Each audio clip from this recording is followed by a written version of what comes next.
Thank you, friends. Much love and greetings to you all. I hope you're all having a wonderful fall and are busily getting ready for this weekend's festivities of Halloween. And happy birthday, Catherine. I hope it is an especially wonderful birthday for you. And Michael, I hope your trip to the European Guitar Show and to see your new granddaughter is going fantastically. And a fascinating event took place while conducting our bi-monthly grief support group the other night. One devoted to loss, whatever its form, not just death. And my old dear friend Tony made a magnificent observation which he shared and which everyone really connected to. Now here is someone who perhaps more than most understands what it means to truly lose yourself. And he said his new philosophy was one of something that he finally understood. Addition by subtraction. We must cut things out to make room for the real things in our lives. We do this on an ongoing basis without always realizing what we're doing. We make room for the new by cutting out the old. We see what we truly have by removing the debris. We do it with things. We do it with people. We do it with beliefs. Thank you, Tony. Addition by subtraction. Now, a great student of mine, a true historian, had noticed the amazing parallels in what we've been reading to what is coming and made a few comments to me. Among them, he noticed how Egyptian in origin so many things were appearing, and how stories now would be replayed later. And the incredible difference between reading this for the first time would be from knowing what would be said in subsequent parshas and subsequent books. Well, that was quite an observation, quite a fantastic observation.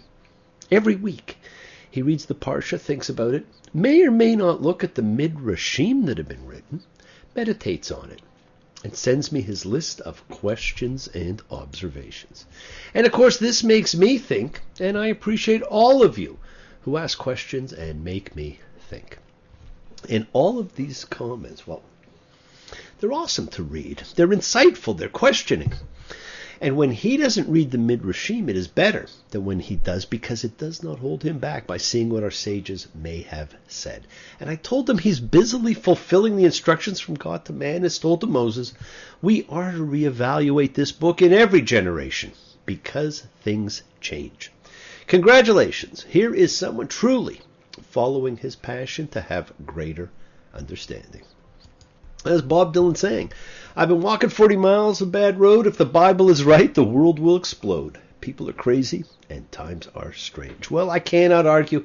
People are crazy and times are strange. And things get crazier and stranger by the day. Well, we know more now than we did before, and we make new discoveries all the time. Just a few weeks ago, some new chambers in King Tut's tomb were discovered, and they may rewrite our current view of history. Now, I can't wait to see them, having seen the original. Friends, the Torah is not a true historical book. Yes, there is some history in it, but do not take it as history first and foremost. It is a metaphor of life, a teaching tool. Does it matter if Abraham was 75 when he set out or if he were only 20? His story is the story of following a dream, a passion, the fulfillment of a vision quest, the establishment of his family and his fiefdom, something we all dream of, something man has always dreamt of. His story is about listening to that still small voice. His story is the story of faith and belief, and taking that leap of faith we so often fear to take, the ones that change and define our lives. His story is about family, how we treat our wives, our kids, what we do for them and to them that has effects that can last a lifetime or longer. His story is about how far we can fall into the world of fear and how long it can take to get out. The Torah is the book of instruction, the great simile, the great metaphor, but not a great history. Now, last week we saw a perfect example of what can happen. The covenant begins in Genesis 15:7 with God saying to Abraham, I brought you out of Ur. Abraham later sends his servant to get away for Isaac, saying, go to my land and my birthplace. And the servant goes to Haran. Now, our sages try to resolve this by stretching meanings. Friends, there is nothing wrong with more than one source, each of whom have a slightly different story, as we have seen several times already, and with them being combined to create a richer text. And what we have had for the last several thousand years is the richer text. And this passage is one of a few instances in which the combination has produced an irreconcilable contradiction. It happens. It's not the only one. It's easier to just accept that it's irreconcilable. Now this week, we read the fourth of the four parts that summarize just about everything. The first two were cosmic and told us how our universe and time were created, and these last two are the story of man and how every relationship we have ever had, have, and will have come to be. And this one contains the pivotal reading in Judaism, the Akida, read every high holy day, and one filled with mystery. What better day to read about angels and magic and demons than the non-Jewish Purim All Hallows Eve, Halloween. And having realized too late that it was upon us, I could not find an appropriate costume to wear for this week, so I simply took one of my crowns. And who can forget this great classic? The scene was rockin', all were digging the sounds. Igor on chains, backed by his baying hounds. The coffin bangers were about to arrive with their vocal group. The Crypt Kicker 5, they played the mash. They played the Monster Mash.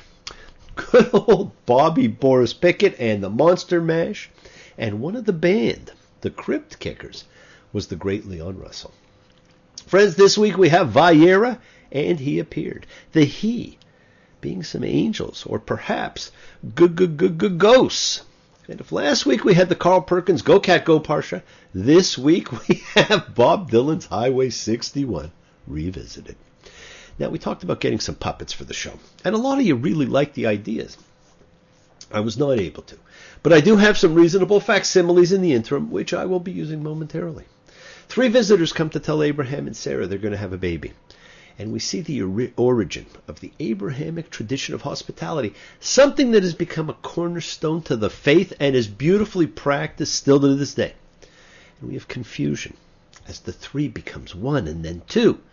The text reflects a fusion of 2 traditions, one in which there were 3 visitors, another in which there was 1, which would then explain the switch from singular to plural early in the story when Abraham's talking to them. Now, here is our puppet of Abraham and the 3 visitors.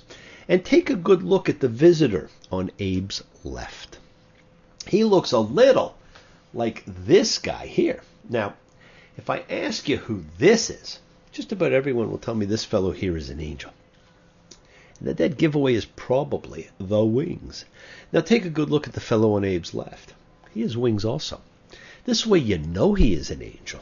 But actually, all 3 are. Make no mistakes, friends. We have here the first Annunciation scene in the Bible, with all of the pieces. The fact of barrenness, the promises of a son by God or angel or holy man, and the fulfillment of the promise in conception at birth. Now, the most famous Annunciation scene would be the Annunciation of the birth of Jesus, although this one, based on the facts, like a really old post-menopausal couple, is the more miraculous of the 2. And if you have never seen it, look at the Leonardo da Vinci painting of the Annunciation. It is truly otherworldly. Well, this parsha concludes the Abrahamic tales with the paramount reading of Judaism, the Akida, the binding of Isaac, the story that stands at the epicenter of belief and trust and faith and obedience. The Abrahamic tests were all tests of obedience. And from the beginning, the relationship between God and Isaac would be different than any other relationship. After all, Isaac is the only person in the Bible whom God names himself. So we have a story that really centers on angels, which comes from the Greek angelos. The Hebrew is malach, which means messenger. And it's the same root as the word for king, which is melech, the king being a messenger also. Friends, the word angel is not a biblical word. They are the messengers of God, and every angel is referred to as a messenger. These texts indicate that angels are rather conceived of as expressions of God's presence. The consistent biblical conception of God, other than in the garden, is that God cannot possibly be seen by a human. We will be told in Exodus 33:20, a human will not see me and live. We also know that God cannot possibly contained in any known space. The heavens will not contain you. 1 Kings 8:27. God in this conception can nonetheless make himself known to humans by a sort of emanation from the Godhead that is visible to human eyes. An angel is an identifiable thing, and in some ways is merely a representation of divine presence in human affairs. What we see looks like people. And so Abraham can see three men and talk to the singular God. And later Jacob can wrestle with the night spirit and say that he saw God face to face. How do you know? Well, it's the movie Michael. And he's just standing there talking. You're not sure if it's just John Travolta, but when you see his wings unfold, you know he is an angel. You, angel, you got me under your wing. The way you walk and the way you talk, I feel I could almost sing. Well, the visitation by these angels to Abraham serves two purposes. First is the setup for the destruction of Sodom and Gomorrah, and the second is what has been considered the last of the 10 tests of Abraham, the binding of Isaac. Of course, we have controversy. Is this the same Abraham we have seen? Genesis 18:23. And Abraham came over and said, will you also annihilate the virtuous with the wicked? He's about to begin his bargaining with God. The same guy who, when God said, go cat, go to where I'll show you, he simply gets up and goes. The same guy to whom God will say shortly, take Isaac and go to where I say. And he gets up and goes. Will then be told to sacrifice Isaac, and he binds him to an altar. For this one moment only, and not for the life of his son, he decides to argue with God and negotiate. Well, he starts at bargaining at 50 and settles at 10. 10, the defining number that will be needed in the future for a minyan, the religious quorum needed for observation. For the Kabbalists, the number of spheres on the tree of life, and the number of commandments in the Decalogue. With the destruction of Sodom and Gomorrah, Lot's family is saved. He is told to leave, and he's told, don't look behind you, and don't stop in all of the plain. This story, my friends, is a parallel to the flood. 2 times the population is wiped out, first with water, then with fire. God knows it's a struggle. God knows it's a crime. God knows there's going to be no more water, but fire next time. And what happens? His wife looked behind him, and she was a pillar of salt. Friends, look forward in life, not backwards. Do not dwell on the past. Look ahead. It was long ago and it was far away. Oh God, it seems so very far. And if life is just a highway, then the soul is just a car. And objects in the rearview mirror may appear closer than they are. That, of course, from Bad Out of Hell too. Friends, do not look back. This famous story concludes with Lot having sex with his daughters, which actually gives us a clue as to something that will happen later. And the elder bore a son and called his name Moab. Now, other than Ruth, the Moabites are not looked upon favorably in the Bible. We see they are descended from one of the forbidden relationships, and therefore they are all tainted in perpetuity. It's amazing how you begin to see the intertwining of events that may not play out for 1,000 years. Now, out of the blue, we then have another wife-sister episode, almost the same as that with Pharaoh in Egypt, practically word for word with the same results, except here, for the only time in the Bible, God refers to Abraham as a prophet, and Abraham acknowledges the real relationship with Sarah. Genesis 20:12. And also she is in fact my sister, my father's daughter, but not my mother's daughter, and she became a wife to me. Now, I've never understood why this episode is here, and why it is so similar to the other one, and I simply accept it for what it is. It is a segue into the 2 readings that take place during the High Holy Days. First, the banishment of Hagar and Ishmael. Again, something Abraham simply allows to happen without any argument. And then Genesis 22:1. And it was after these things, and God tested Abraham. And he said to him, Abraham. And he said, I am here. Now, interestingly, some ancient scrolls have the double name calling here. And we've talked about it, and we will again. Abraham, Abraham. But the Masoretic text does not. And that is the one, of course, that we follow. But friends, it makes sense that it would have had it, because the proper response is given. I am here. And boy, it is a life-defining moment. Now, what stands out about Abraham is that his life-defining moment comes here in the Akedah rather than the first time that God speaks to him. This marks the near sacrifice as the defining moment in Abraham's life and in the destiny of his descendants. And he said, take your son, your only one, whom you love, Isaac, and go to the land of Moriah and make him a burnt offering there on one of the mountains that I'll say to you. And this, of course, was immortalized in Highway 61 Revisited. God said to Abraham, kill me a son. Abe said, man, you must be putting me on. God said no. Abe said, what? God said, you can do what you want, Abe, but the next time you see me coming, you better run. Well, Abraham fights for the lives of the people of Sodom and Gomorrah, but not for the life of Isaac. What a powerful juxtaposition to be read in the same parsha. When God tells Abraham, the cry of Sodom and Gomorrah, how great it is in their sin, how very heavy it is. Let me go down, and I'll see if they've done. Abraham's response is to be the first human in the Bible story to challenge a divine decision. But when God tells him, take your son, your only one whom you love, Isaac, and offer him as a burnt offering, the response is, and Abraham got up early in the morning. Even if you stretch and say his objection is mainly his concern for Lot, well, still, that's a nephew. Isaac is a son.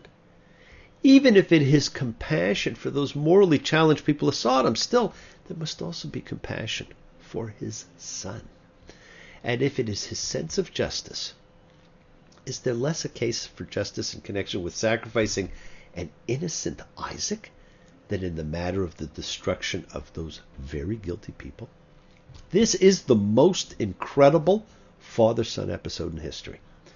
And the penultimate moment of Judaism takes place. Genesis 22:4. On the third day, and Abraham raised his eyes and saw the place from a distance.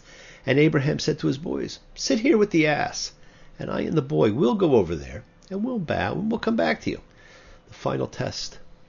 And these are the same words and the same scene that will happen in the Balaam episode.